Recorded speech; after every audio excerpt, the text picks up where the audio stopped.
ओम गण गणपते नमः। बोले गणेश जी महाराज की जय, बुध देव की जय। प्रिय भक्तजनों, बुध को बुद्धि का कारण माना गया है, जो कि एक महत्वपूर्ण ग्रह भी है।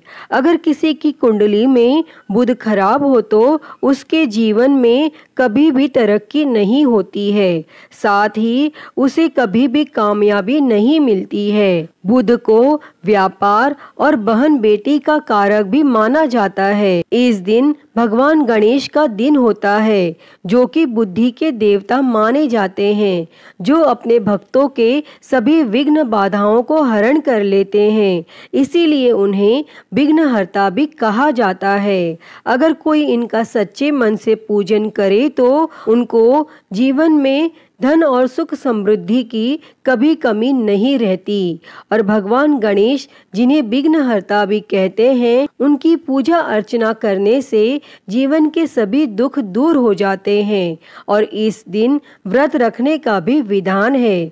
अगर कोई इस दिन सच्चे मन से गणेश जी की आराधना करता है तो उसके जीवन के सभी कष्ट दूर हो जाते हैं। तो आज हम इस वीडियो में बुधवार की व्रत कथा सुनेंगे। इस कथा को सुनने अथवा पाठ करने मात्र से आपके जीवन में धन, बल, बुद्धि, विद्या की वृद्धि होती है तथा आने वाले सभी संकटों का नाश होता है। तो आइए सुनते हैं। उससे पहले आप सभी प्रेम से बोलिए श्री गणेश जी महाराज की जय, बुध देव की जय। प्राचीन काल की बात है। किसी ग्राम में एक साहूकार अपनी पत्नी के साथ रहता था। पति पत्नी दोनों भगवान गणेश जी की पूजा करते थे और दिन दुखियों की मदद करने के लिए हमेशा तत्पर रहते थे। और ईश्वर की कृपा से उनके पास धन धान्य की कोई कमी नहीं थी। कमी थी तो बस एक संतान की। पति पत्नी संतान नहीं होने से दुखी रहते थे। तब गांव वाले संतान न होने की वजह से उन्हें हमेशा ताने सुनाते थे। पर साहूकार और उसकी पत्नी को ईश्वर पर पूर्ण विश्वास था। ईश्वर ने जरूर कुछ अच्छा सोच के रखा होगा हमारे लिए, ऐसा सोचा करते थे।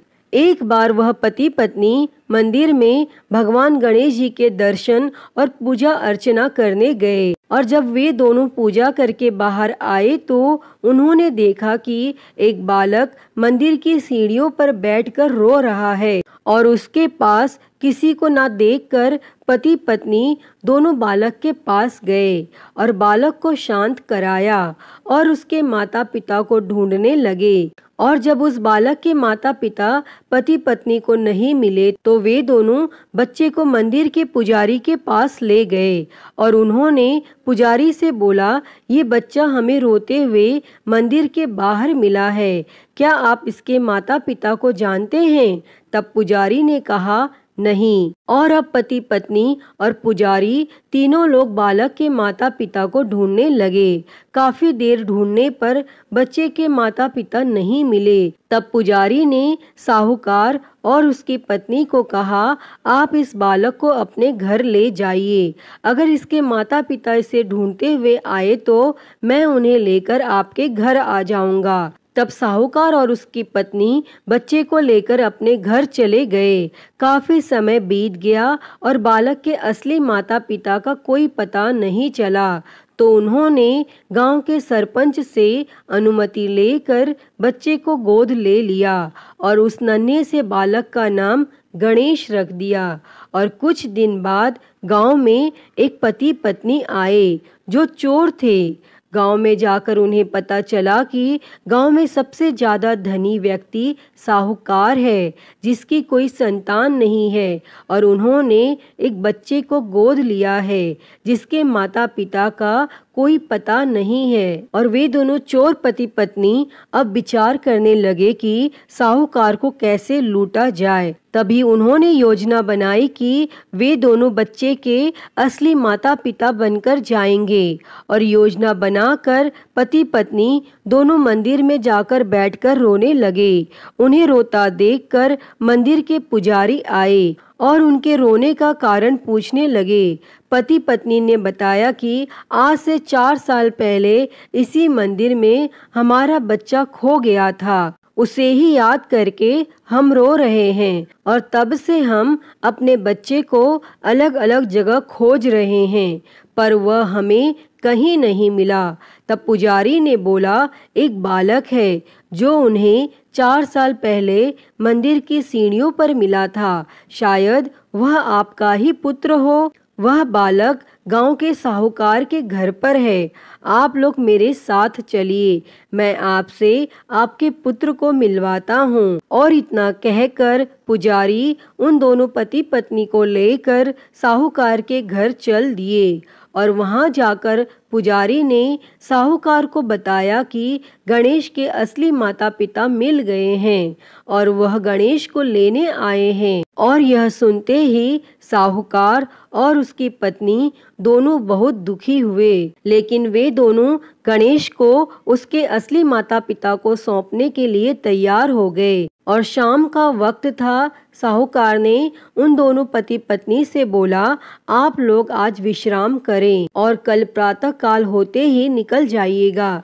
और यह सुनते ही पति पत्नी दोनों खुश हो गए, क्योंकि उन्हें चोरी करने का मौका मिल गया था। और तब रात्रि को जब साहूकार और उसकी पत्नी सोने चले गए, तभी दोनों चोर पति पत्नी उठे और चोरी करने के लिए तिजोरी को तोड़ने लगे। और आवाज सुनकर घर का नौकर जग गया और उसने जाकर देखा तो वही पति पत्नी थे जो खुद को गणेश का माता पिता बता रहे थे।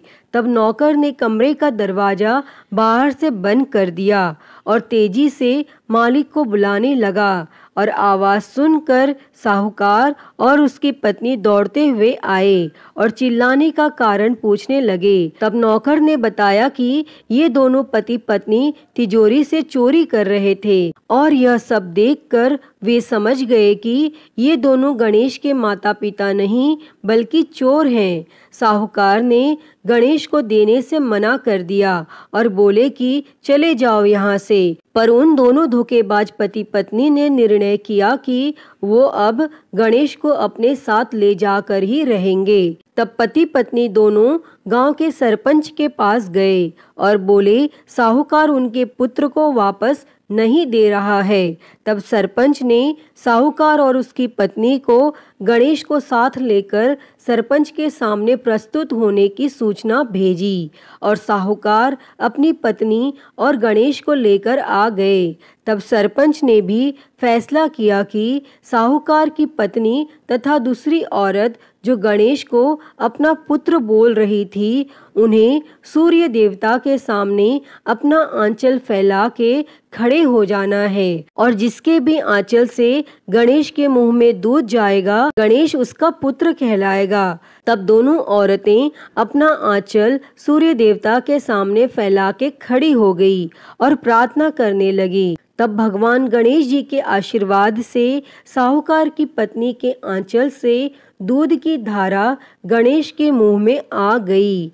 और यह देखकर साहूकार और उसकी पत्नी बहुत खुश हुए और सरपंच ने गणेश को साहूकार को सौंप दिया और वहां खड़े सभी लोग भगवान गणेश जी की जय जयकार करने लगे। अतः हे गणेश भगवान जी, जैसी कृपा आपने साहूकार और उसकी पत्नी पर की, वैसी ही कृपा इस कथा को कहते, सुनते और हुंकारा भरते सब पर करना। तो सभी प्रेम से बोलिए गणेश जी महाराज की जय, गणपति बाप्पा मोरया।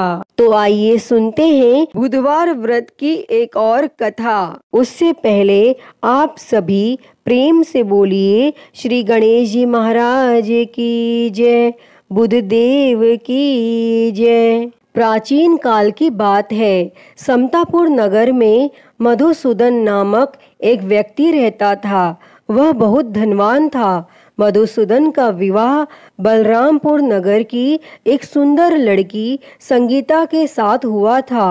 एक बार मधुसूदन अपनी पत्नी को लेने बुधवार के दिन बलरामपुर गया और मधुसूदन ने पत्नी के माता पिता से संगीता को विदा कराने के लिए कहा, परंतु माता पिता बोले, बेटा आज बुधवार है, बुधवार को किसी भी शुभ कार्य के लिए यात्रा नहीं करते।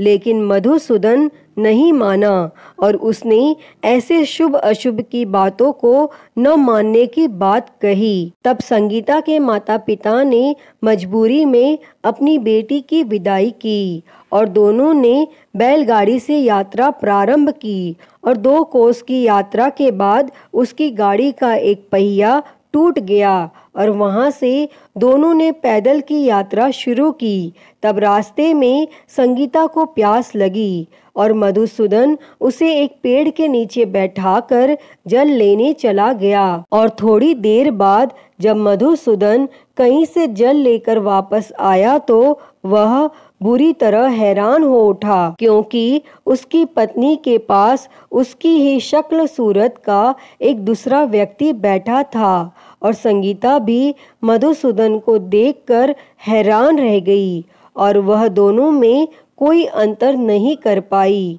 तब मधुसूदन ने उस व्यक्ति से पूछा, तुम कौन हो और मेरी पत्नी के पास क्यों बैठे हो? और मधुसूदन की बात सुनकर उस व्यक्ति ने कहा, अरे भाई, यह मेरी पत्नी संगीता है।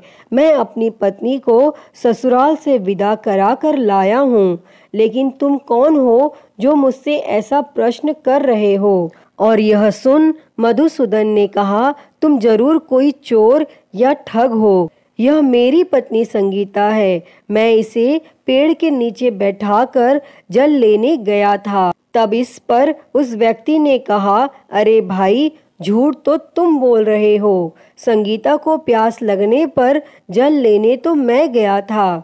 मैंने तो जल लाकर अपनी पत्नी को पिला भी दिया है। अब तुम चुपचाप यहाँ से चलते बनो, नहीं तो किसी सिपाही को बुलाकर तुम्हें पकड़वा दूंगा। और इस तरह दोनों एक दूसरे से लड़ने लगे और उन्हें लड़ते देख बहुत से लोग वहां एकत्र हो गए और नगर के कुछ सिपाही भी वहां आ गए और सिपाही उन दोनों को पकड़कर राजा के पास ले गए। और सारी कहानी सुनकर राजा भी कोई निर्णय नहीं कर पाया और संगीता भी उन दोनों में से अपने वास्तविक पति को नहीं पहचान पा रही थी और राजा ने दोनों को कारागार में डाल देने के लिए कहा।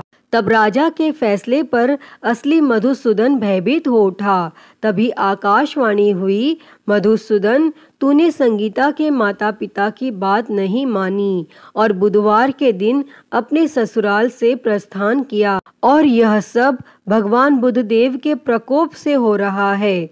तब मधुसूदन ने भगवान बुद्धदेव से प्रार्थना की कि हे भगवान बुद्धदेव, मुझे क्षमा कर दीजिए, मुझसे बहुत बड़ी गलती हुई और भविष्य में अब कभी बुधवार के दिन मैं यात्रा नहीं करूंगा और सदैव बुधवार को आपका व्रत किया करूंगा। तब मधुसूदन की प्रार्थना करने से भगवान बुद्धदेव ने उसे क्षमा कर दिया और तभी दूसरा व्यक्ति राजा के सामने से गायब हो गया। तब राजा और दूसरे लोग इस चमत्कार को देखकर हैरान हो गए और भगवान बुद्धदेव की इस अनुकंपा से राजा ने मधुसूदन और उसकी पत्नी संगीता को सम्मान पूर्वक विदा किया और कुछ दूर चलने पर रास्ते में उन्हें बैलगाड़ी मिल गई और बैलगाड़ी का टूटा हुआ पहिया भी जुड़ा हुआ था और दोनों उसमें बैठकर समतापुर की ओर चल दिए।